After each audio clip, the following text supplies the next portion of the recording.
It was Halloween weekend, and this year it fell on a Saturday. My mom was ecstatic.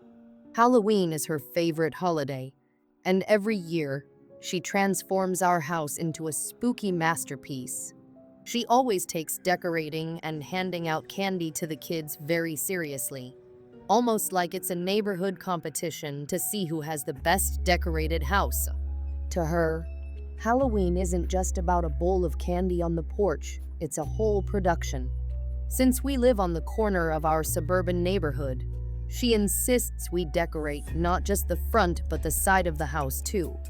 It has to be perfect from every angle, so no matter where the trick-or-treaters are coming from, they can't miss it. The day started cloudy and cold, and the weather forecast said there was a high chance of rain later in the afternoon.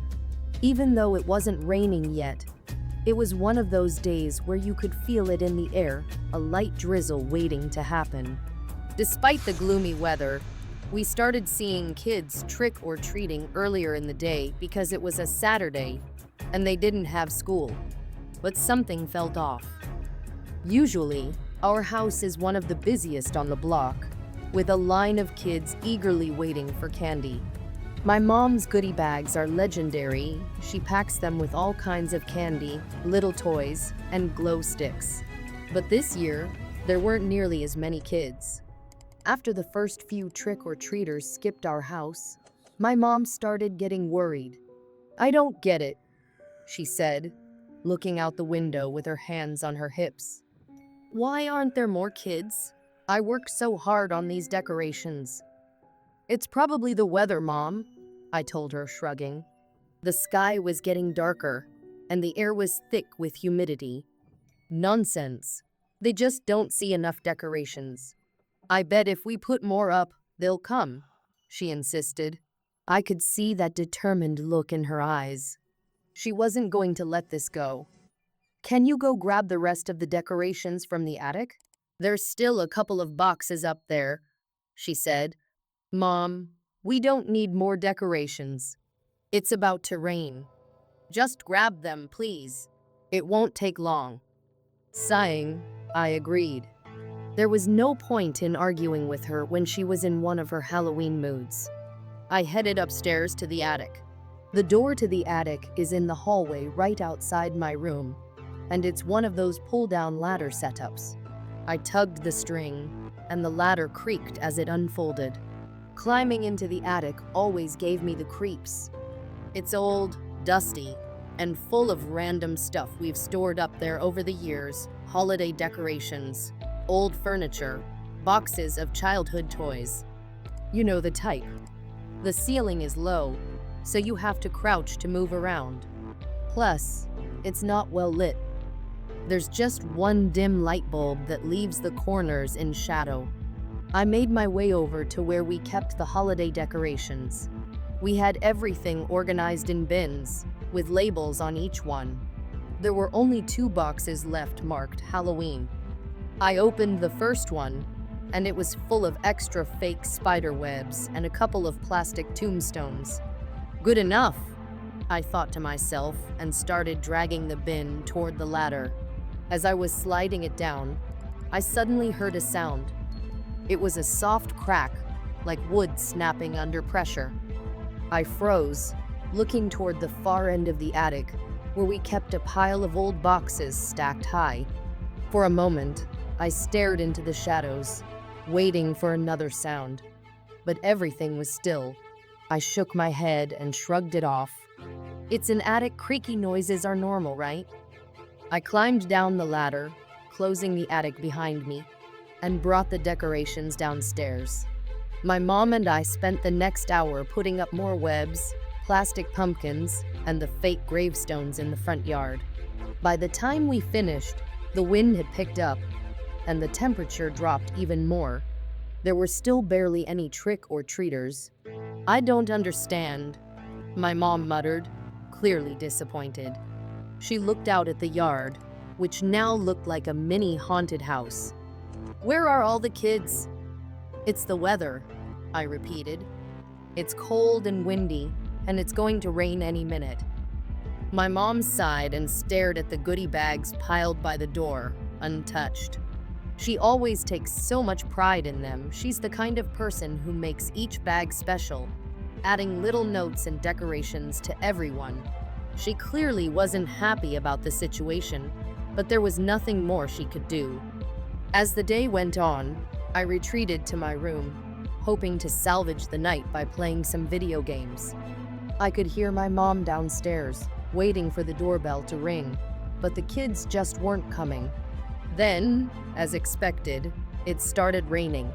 A steady drizzle at first, which soon turned into a full-on downpour. By now, there were no trick-or-treaters in sight.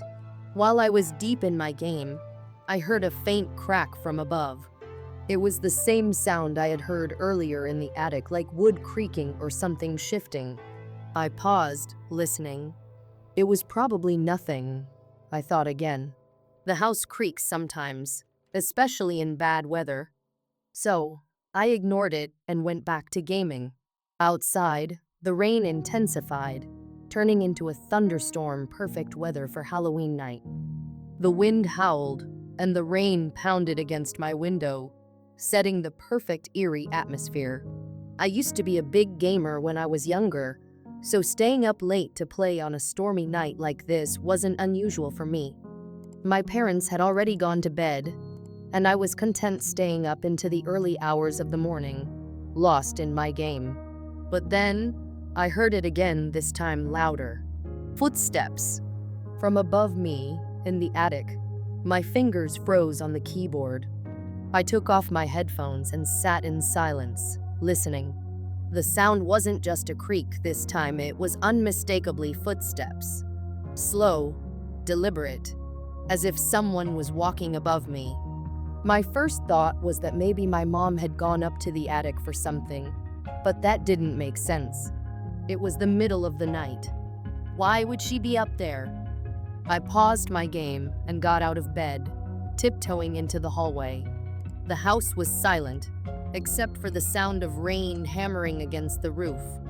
I looked up at the attic door, half expecting it to be closed, but to my shock, it was slightly open. My heart skipped a beat.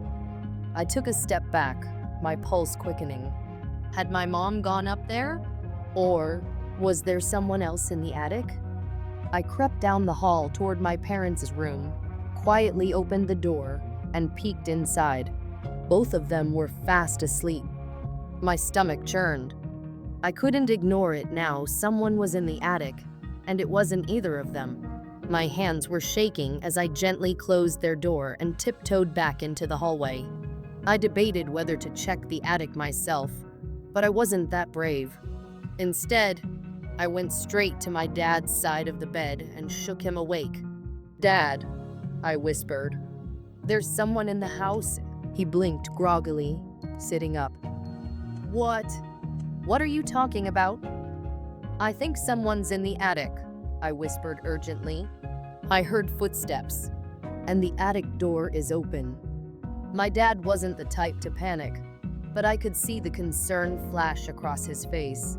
He got out of bed quietly and grabbed the police baton he kept under the bed just in case. He motioned for me to stay back as he opened the door and stepped into the hallway. I watched him peek down the hall toward the attic. When he came back, he whispered, "I saw someone. They were climbing into the attic." My heart raced, and I felt a wave of nausea. He saw someone. There really was someone in our house. My dad immediately locked the bedroom door and called 911. By now, my mom was awake too, but we all stayed quiet, trying not to make a sound. It felt like ages before the police arrived, even though it was probably just minutes. When the officers showed up, they searched the attic and found the man.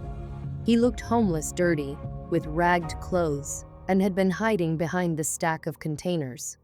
He had even brought one of our blankets up there and had a jar of peanut butter he'd been eating. He admitted he had walked into our house the day before when he saw the front door was left open and had been living in our attic ever since. The whole situation left us shaken. And though my parents didn't press charges, the thought of someone living in our house without us knowing was terrifying.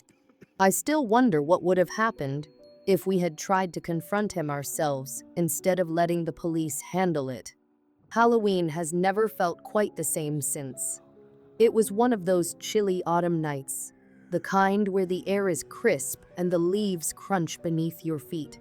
Halloween was just around the corner, and I was excited about what would be my last year of trick-or-treating. I was 15 after all, and most people my age had already moved past Halloween traditions. But not me. I was determined to make this Halloween one to remember. After brushing my teeth and changing into my pajamas, I decided to hang out with Vinny, my best friend, in the living room. The party I had thrown earlier was winding down. Some of the guests had already left, while others were still hanging around in the kitchen or by the fire pit outside. We weren't doing anything special, just relaxing, sipping on sodas, and watching funny YouTube videos on the TV. It was a good way to wind down from the chaos of the night. My 14-year-old sister had already gone to bed.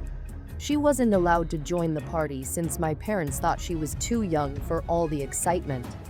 She didn't seem to mind, though she had retreated to her room early, and I was pretty sure she was already fast asleep. Vinny and I kept it quiet so as not to wake her up. The last thing I wanted was to deal with her complaints if we got too loud. It was during one of the YouTube videos, some prank compilation, that we first heard it. Footsteps from upstairs. They were slow and deliberate, like someone was pacing. I paused the video and glanced at Vinny, who had already frozen mid-laugh. "Did we wake her up?" he asked, his brow furrowing. I shrugged, thinking it was probably my sister going to the bathroom. But then the footsteps continued. They didn't go toward the bathroom, though, or even her door.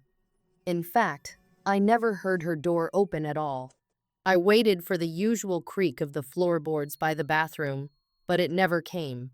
"I'll go check on her," I said, standing up, a knot of unease forming in my stomach. I walked upstairs quietly, the steps creaking beneath my weight. The air felt colder as I reached the hallway, which was strange because the heating was on. I knocked on my sister's door lightly, not wanting to disturb her if she was asleep. No response. I knocked again, still nothing. Feeling a little more concerned now, I opened the door a crack, just enough to peek in. There she was, curled up in her bed, sound asleep. I could hear her soft breathing, undisturbed and peaceful. That left me with one unsettling question. If my sister was still in bed, what were those noises I heard? I backed out of the room, a sense of dread creeping in. My heart started beating faster as I walked toward my parents' room. Their door was slightly ajar, which struck me as odd. I distinctly remembered making sure it was closed earlier in the night. I reached out and pushed it open without even turning the handle. It wasn't latched properly. Standing at the doorway, I hesitated. Something felt off. I scanned the dark room, my eyes adjusting to the dim light spilling in from the hallway. My parents were out of town, so their room should have been empty. As I backed out of the room, I caught a glimpse of something through the crack of the door, a figure. My heart nearly stopped. Standing there, on the other side of the room, was a man. He was dressed in a skeleton bodysuit, his face completely hidden behind a mask. The room felt like it was closing in on me, and for a moment, I couldn't move. My mind raced, trying to process what I was seeing. But somehow, I stayed calm. I didn't scream, didn't run. Instead, I pretended I didn't see him. Slowly, I pulled the door closed, my hand trembling on the knob. Then, as quietly as I could, I tiptoed back down the stairs, my heart thudding in my chest. "Vinny," I whispered, barely able to keep my voice steady. "The guy from before. He's in the house." Vinny's eyes widened in disbelief, but he didn't question me. Without hesitation, he pulled out his phone and called 911. As he spoke to the dispatcher, I tiptoed back upstairs, this time heading straight to my sister's room. I couldn't leave her there, not with that guy still inside the house. I gently shook her awake. "Hey, wake up," I whispered, trying not to scare her. "There's someone in the house. We need to go, but we have to be really quiet, okay?" She blinked groggily at me, still half asleep, but nodded. Thankfully, she didn't freak out. I grabbed her hand, and we quietly made our way downstairs, moving as quickly and silently as possible. We met Vinny in the kitchen by the back door. He had already unlocked it, and without a word, we slipped outside into the chilly night. The backyard was dark, but we kept moving, cutting through the side yard until we reached our neighbor's house. I rang the doorbell at least 3 times, desperate for someone to answer. Finally, our neighbor opened the door, his eyes widening in surprise when he saw us standing there. "There's someone in our house," I blurted out. "We called the police, but we need somewhere to wait." He let us in without hesitation, ushering us into the living room while we waited for the police. My mind raced, replaying everything that had just happened. Who was that guy?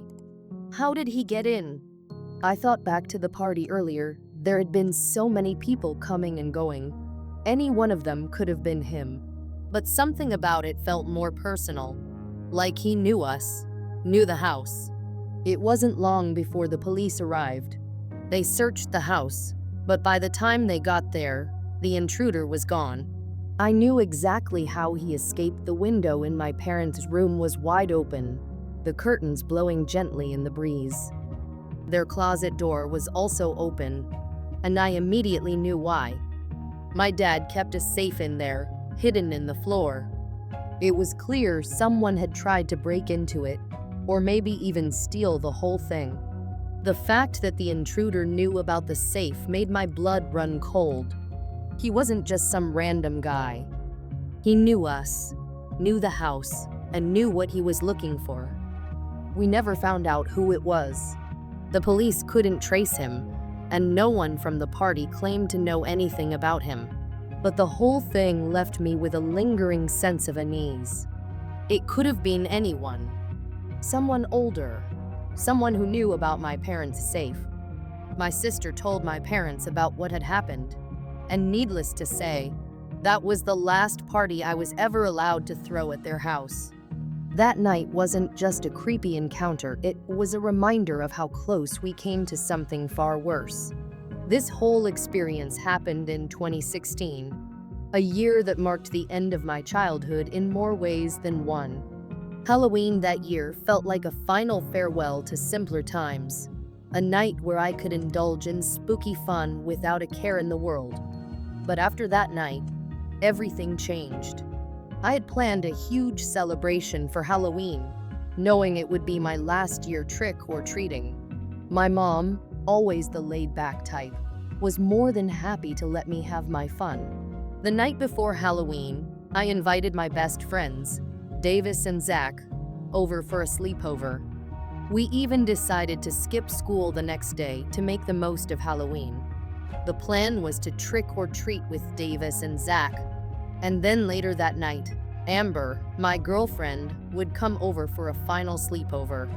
My house had just gotten a major renovation, and the basement had been transformed into a man cave, complete with a big screen TV, plush couches, and a mini fridge stocked with snacks.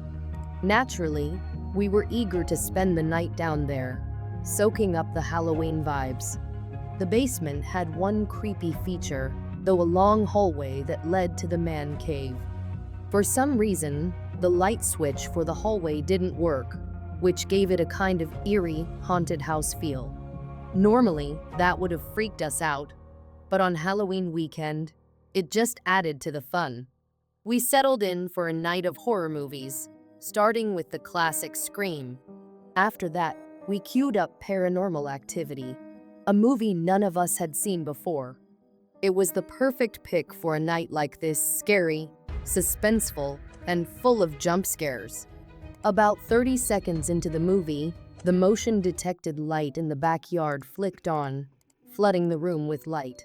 It totally ruined the creepy vibe we had going. I paused the movie and waited for the light to turn off, which it did after about 30 seconds. I hit play again, but then the light flicked back on. Davis looked at me, annoyed. "What's setting it off?" he asked. I had no idea. Maybe it was an animal or the wind, but after the light turned on for the third time, I was starting to get frustrated. I got up and asked Davis and Zach to come with me upstairs to check it out. We went to the back door and looked outside, but by the time we got there,